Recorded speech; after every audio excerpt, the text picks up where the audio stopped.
Merci à elle d'intervenir aujourd'hui. Merci Marion. Alors je sais que beaucoup d'entre vous nous connaissent, certains un peu moins et d'autres pas du tout. Donc, je voulais vous présenter le collectif européen pour la protection des lévriers qui organise aujourd'hui avec Galgos Éthique Europe cette manifestation.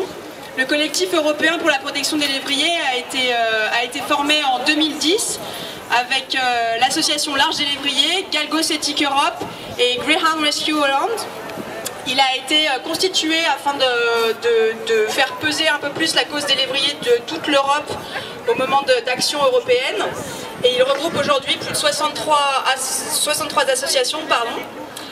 Et donc voilà pour le collectif. Il a été officialisé finalement cette année, en juin 2014. Et pour ce qui est de Galgos Éthique Europe, c'est une association qui a été créée en 2009, basée sur une charte éthique, qui elle aussi regroupe aujourd'hui une soixantaine d'associations partenaires, et qui a pour objectif la mise en place de pétitions citoyennes pour faire avancer les choses au niveau du Parlement européen ou de l'UNESCO.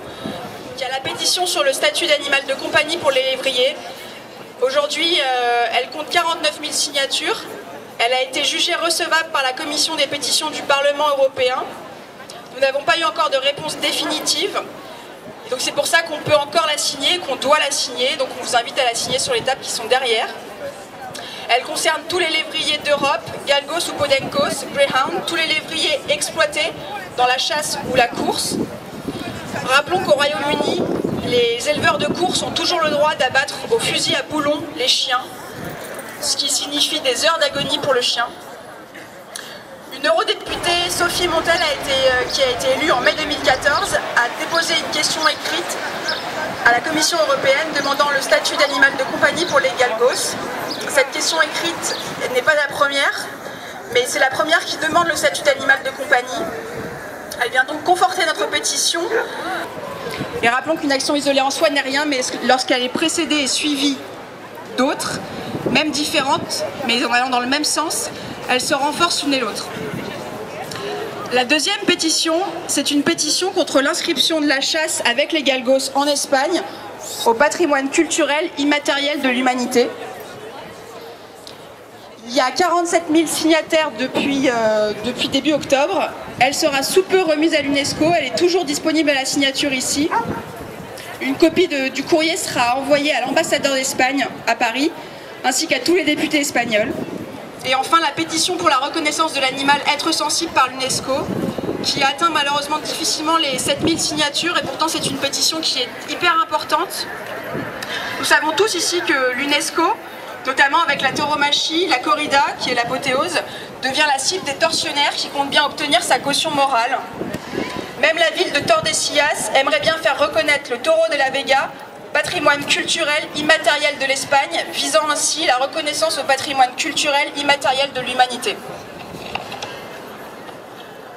C'est pour ça qu'on vous demande d'être nombreux à signer la pétition qui est là, afin de reconnaître l'animal dans ces conventions, car on estime qu'on ne peut pas promouvoir une humanité plus évoluée, sans respecter l'animal et sans faire évoluer les divertissements, les coutumes, les traditions qui s'appuient sur la torture et la maltraitance animale. Nous remercions déjà les signataires que nous avons déjà eus, notamment Paul Watson, le docteur psychiatre Jean-Paul Richet, qui a déposé une motion pour l'interdiction aux enfants de moins de 16 ans d'assister aux corridas, la pianiste Michel Scarapan, le psychanalyste Joe Benchetrit, la chanteuse Tone et Christophe Marie, le porte-parole de la Fondation Brigitte Bardot. Si j'en oublie, je vous prie de m'excuser. Et à cette fin, il y a une pétition il y a une carte postale qui a été éditée, que vous pouvez également signer et nous laisser, on ira la remettre à l'UNESCO. Vous pouvez aussi prendre des exemplaires de cette carte, les diffuser autour de vous, car il est vraiment important qu'on soit, toute association confondue, nombreux, pour faire reconnaître et pour faire pression sur l'UNESCO pour faire reconnaître ce statut. Je vais faire quand même un petit point avant de laisser la parole à Max sur les pétitions.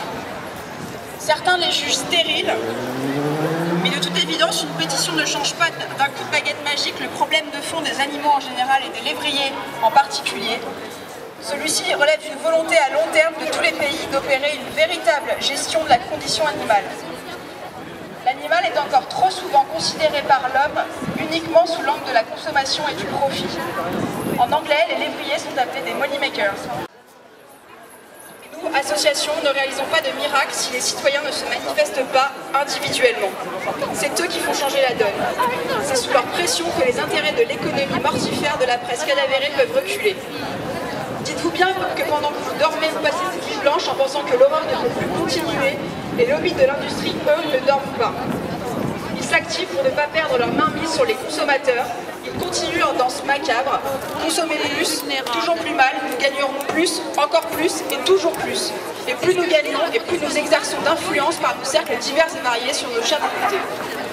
Seule la pression conjointe, associations et citoyens pourra faire reculer les lobbies de l'industrie et la pression qu'ils exercent sur les députés pour orienter et bloquer l'évolution des législations. Car non seulement la législation doit évoluer, mais elle doit être dans un premier temps appliquée.